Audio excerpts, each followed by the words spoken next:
Hi, my name is Dr. Carmel Edwards. Thank you for joining me for this brief presentation. It is my intention to explore with you in a basic format the stress-response relationship.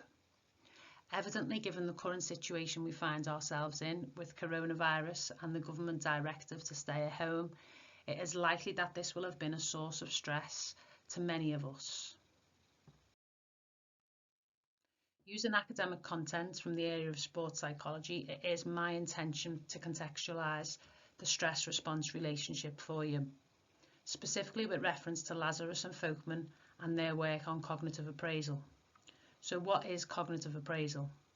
Well, when we are faced with a challenge, which in sport athletes are regularly faced with them within the competitive situations they find themselves in, we primarily appraise the challenge as threatening or non-threatening. Now, how people appraise the stressor is often the outcome to the question, do I have the resources to cope with the challenge? If the answer is no, and we don't feel we have the resources to cope with the challenge, then we are likely to feel threatened. But if the answer is yes, then we are likely to feel challenged. In a sporting context, sports psychologists often engage in interventions with athletes to equip them with psychological skills to enable them to cope with a range of sources of stress they can be exposed to, for example, injury.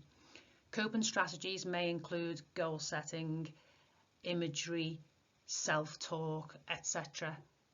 And this leads me to the situation we now find ourselves in. We can take guidance from the work of Lazarus and Folkman and cognitive appraisal.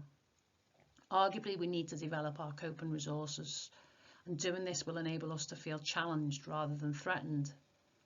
I've actually illustrated for you on this table some of the coping resources that I've tended to use thus far whilst in lockdown, and I would invite you to do the same. Develop your coping resources, dilute your stress levels, empower yourself with increased coping strategies to ensure that you feel challenged by the situation we find ourselves in and not threatened. Take care.